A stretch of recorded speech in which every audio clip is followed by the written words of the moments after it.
Madam Speaker, I rise to speak in support of the Protection of the Environment Amendment legislation FOGO Recycling Bill. Separating organic waste, composting it and reusing it is simply a no-brainer. New South Wales is running out of landfill, particularly in Greater Sydney, and without action we know that landfill space will run out by 2030, which is only 5 years away. Meanwhile, 40% of rubbish in our red bins, well, they're red bins in my LGA, are filling up. 40% are filled with organic waste, and that in turn is then filling up our landfills unnecessarily. Food waste and other organic rotting material in our landfills also releases methane, which is 25 times more potent than carbon dioxide. A paper by the Local Government New South Wales shows that significant emission reductions FOGO can deliver, and that includes an example in 2020 of Tweed Shire, which collected 11,000 or just over 11,000 tonnes of FOGO, saving 17,000 tonnes of CO2. And then when you consider the end product, if that's used as mature compost and when that's applied to the soil, there's an additional saving of 8,000 tonnes of CO2 per annum. And I like to put the equivalents in something that we can all understand. So the equivalent of this is the equivalent of about 12,000 cars taken off the road based on the federal government Green Vehicle Guide. So it's not insignificant. It's a real contribution to tackling one of the sources of carbon dioxide, and we know we're in a climate crisis. We also know we need good organic material to fertilise our food and to fertilise the growing of food, and we know that this is a great example of a circular economy, and this is just the first step of completing that circle. I also want to acknowledge the former government's New South Wales Waste and Sustainable Materials Strategy to 2041 and the work that was done there, particularly in regards to FOGO and the member for Manly, who was the Minister for Environment at that time.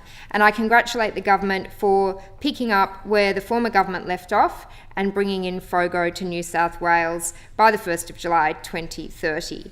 I note in that strategy and that document some of the targets, which include halving the amount of organic waste to landfill by 2030, net zero emissions from organics to landfill by 2030, and then also a reduction of 10% per person of waste by 2030, which is a responsibility all households have.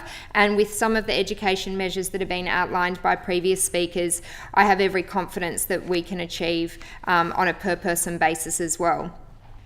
Another target is a general 80% average recovery rate from all waste streams by 2030.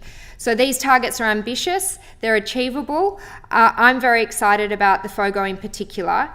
I do know that home composting is hard and it can be time consuming, and in my electorate of Pittwater, where the local government area is Northern Beaches Council, we have only had the option of home composting. I do believe that our constituents in my area are very much welcoming of FOGO, and they also would be welcoming of the role that local government will be taking to implement FOGO, rather than expecting individuals with already busy families and busy lives to be home composting. And we do hear that local government is responsible for roads, rates and rubbish. So this squarely fits into that mandate that I hear so often in my electorate, particularly in recent times. I think in Pittwater we have felt frustrated that other local government areas, and there have been about 43 of them across New South Wales, have been providing FOGO for a number of times, for a number of LGAs, and as we've heard, some of those have been incredibly successful, and for those where the rollouts have been not so successful, we have a great opportunity for those lessons learnt to be implemented in the rollouts for local government areas for which FOGO will be new as a result of this legislation. I do reflect on my time living in London when I was lucky enough to have FOGO collection myself, and I had a separate bin for FOGO, and then a mini caddy was also provided that sat on the kitchen bench. It was very easy, it was very satisfying to see your waste reduce, and the general reduction in waste volume was very, very noticeable. It was actually at a time when my family was very committed, and we actually lived zero waste and only sent a few inches of waste to landfill each week. I'm not as good as that as I was at that time, but I look forward to FOGO assisting me in my own personal waste reduction as well. When I returned from London to Australia, I was genuinely disappointed that there was no FOGO offered by the Northern Beaches Council, and I did reluctantly take up home composting, which I continually seem to fail at. I know this is something that was a problem with others in my local government area, and during COVID I was involved in a number of online forums run by Northern Beaches Council about waste reduction, and heard from many of my now constituents about their continued issues with home composting and how they were looking forward to a FOGO future. And some of the previous speakers who have mentioned some of the initiatives that were available, like apps to connect you with houses that were composting, were things that were being explored by constituents at that time, but were also problematic and hard to implement. I do believe we need lots of education, and the New South Wales Government needs to support local government areas in providing that education to their to residents and ratepayers. And I think we all have an obligation to be champions for FOGO in our respective electorates. And I know I will be an advocate for change in my community. The Pittwater community is full of sustainability warriors, and we love our natural environment. We also have local heroes leading the way, including our local schools such as Avalon Public School, which offers a collection of organic waste, and parents do bring their organic waste into school. We also have community gardens such as Newport Community Garden. Last year, Newport local David Lay won the Northern Beaches Volunteer of the Year award in August due to his charitable composting initiative. He's been leading the way for food recycling and doing so for another community charity called One Meal, which makes meals for most in need in our community. He's been able to provide a local, circular economy in regards to bringing that charity's waste to local groups who are able to compost it. And he was quoted in the Manly Observer last year.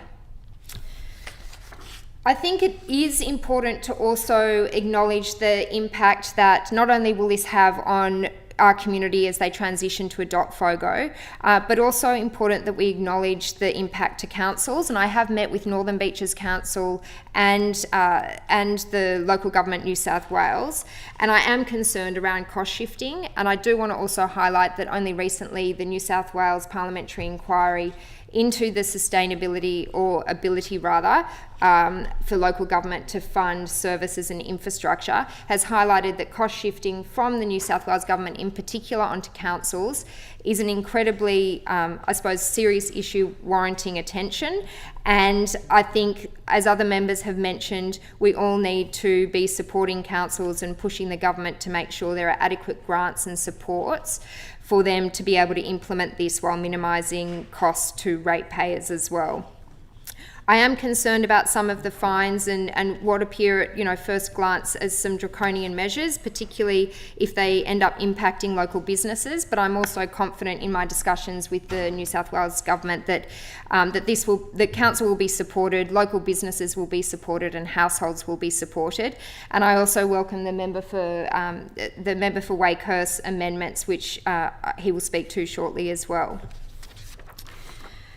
I did also want to mention in terms of contamination, and something that I feel maybe hasn't been the subject of the discussion. It does sound like a small issue, but fruit stickers do present a considerable risk to contamination, and I think it is something that we need to address and grapple with. I note that it is mentioned in a 2023 EPA document, the New South Wales Plastics Next Steps document, which mentions that fruit stickers are on the agenda. I think that's an area that I think we need to spend time understanding in regards to the impact it may have on contamination and reducing that contamination load.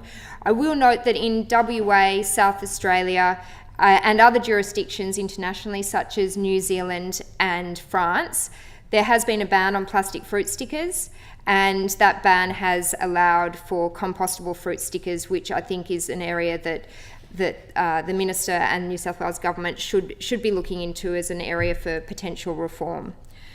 Most importantly, I think we need an approach where we're consulting with community, consulting with local governments and working together, and I welcome the member for Wakehurst's establishment, or rather his amendments, which seek to establish and implement an advisory panel made up of industry representatives with mandatory consultation requirements.